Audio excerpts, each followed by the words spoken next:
Hi, welcome to another craft video from the Kansas City, Kansas Public Library.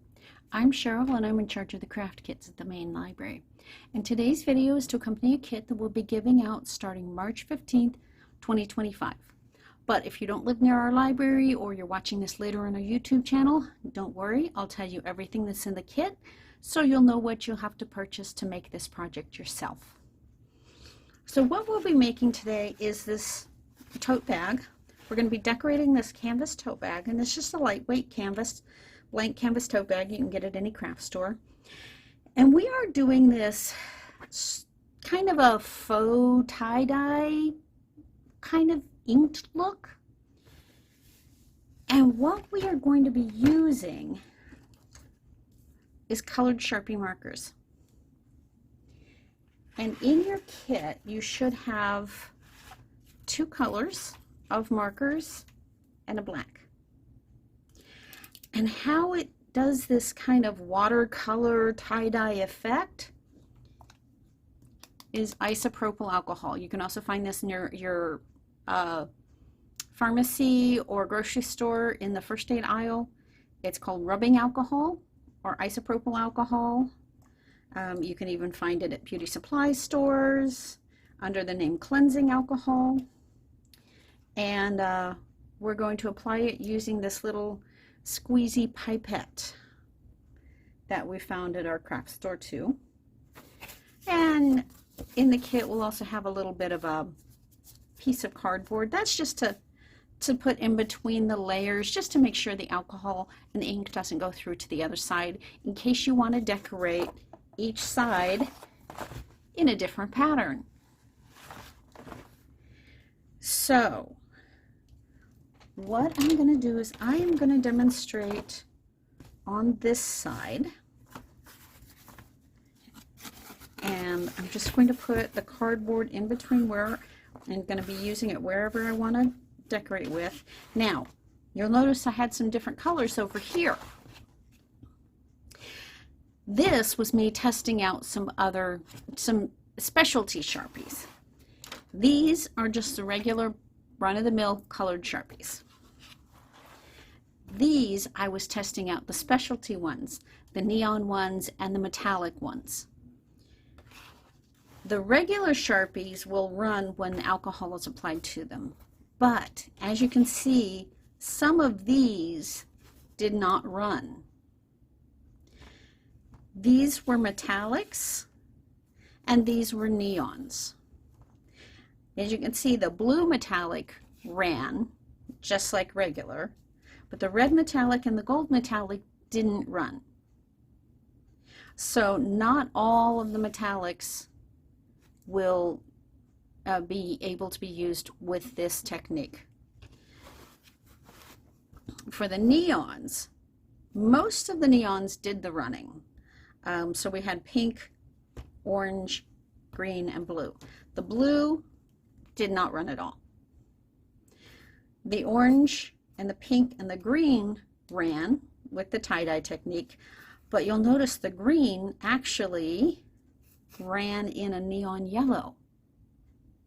So if you use the neon green, you will have the design in green, and then the halo or the tie-dyeing watercolor looking part of it will be in green. Will be in yellow.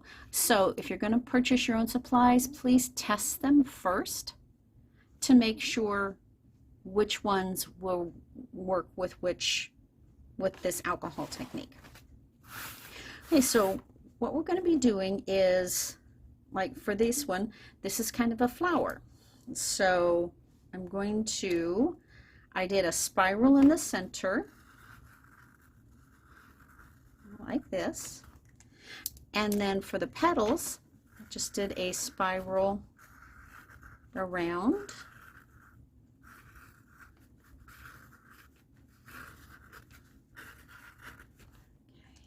And then I did the leaves like this.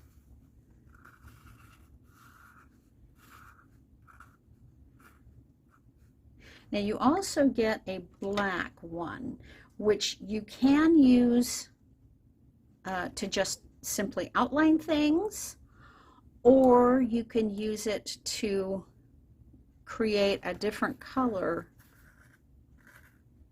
of leaf.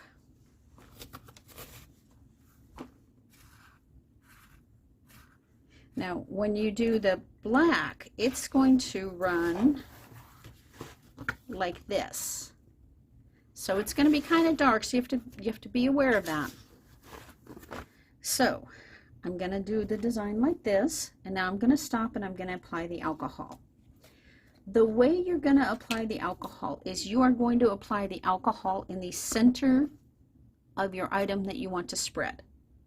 So I am going to apply a lot of alcohol in the center of the flower.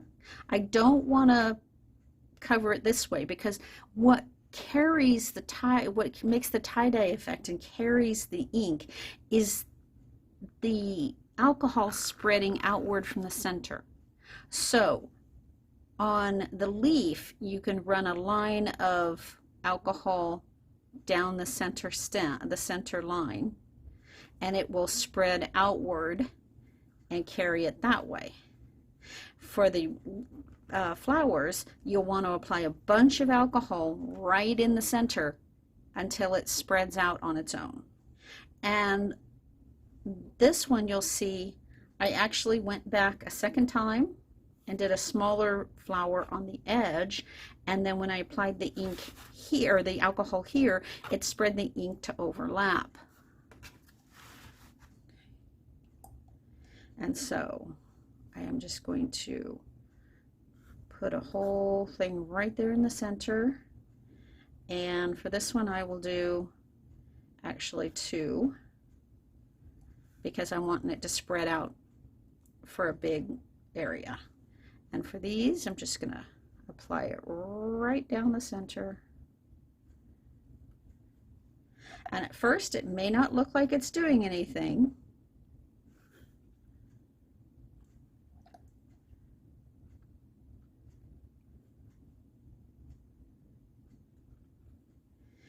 but as it spreads and spreads and spreads, and see, this one is not spreading out here as much, so I'm going to add a little bit more, and I'm going to tilt it down just a little bit so that it will run that way. Okay, now as you can see, the black is starting to spread out more, and you will notice that it doesn't spread as much in the center. That's because the alcohol is all going outward, carrying the ink outward. So you'll find not as much ink in the middle and more ink toward the outside edges. And what you're going to do is just let this sit and dry, and it takes about 10 minutes to dry, because the alcohol evaporates pretty quickly. And then you will notice that the purples will actually, your darker colors, you will actually still see the outline of your initial design, but the lighter colors, you may see them washed out as they moved almost all of the ink out, like maybe on my pinks.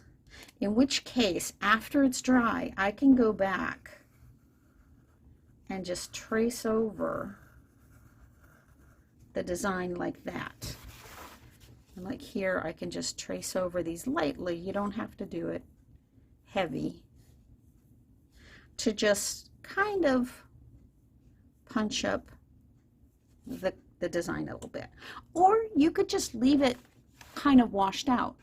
It will add to the watercolor effect.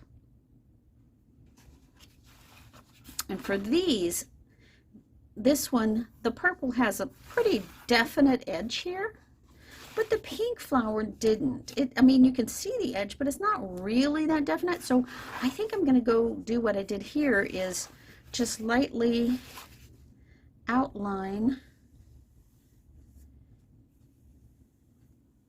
the areas where that was. And that's how you'll do your flower design. Super simple. On this one, what I did was I did some spirals, but I also did some rectangles and squares in a spiral shape. And I did some triangles in a spiral shape, and I put the alcohol straight down in the center until it spread out, just like I did for the whole flower. And for these, just like on the leaves, I told you it spread out from the center, so you didn't have as much in the center. So that's what I did with these, was to do this. I just did a couple of wavy lines like this, and I ran a line of the alcohol straight in between the lines. So it's carrying the ink outwards. So you're left with this really cool inside where there's almost no ink, and then the outside this way. And you can do that with your colors too. I just wanted to, on this one, I just wanted the two colors and then my black as my accent. And that's it. And so then you'll just leave it to be dried completely, and it'll be ready to use. And the Sharpie inks are alcohol based, which is why this technique with the alcohol works, because it dissolves the ink and spreads it through the fibers of the canvas. So this should be washable, but I would recommend hand washing gently, and then just lay it flat to dry on a towel if you need to wash it. It shouldn't affect the Sharpie alcohol ink, because these are permanent markers. And you can do this with any ink-based permanent markers. So don't do this with washable markers, because they'll wash right out. But you should be able to do this with any alcohol-based permanent marker. All right, and that's all there is to it. You can do this on any blank canvas item that you can buy at the store. You can do this on t-shirts, white t-shirts. Just remember to put a cardboard in between them so that the ink doesn't go from one side to the other. Okay, and that's all there is to it. So thank you for viewing another craft video from the Kansas City, Kansas Public Library. I'm Cheryl, and I'll see you next time. Bye.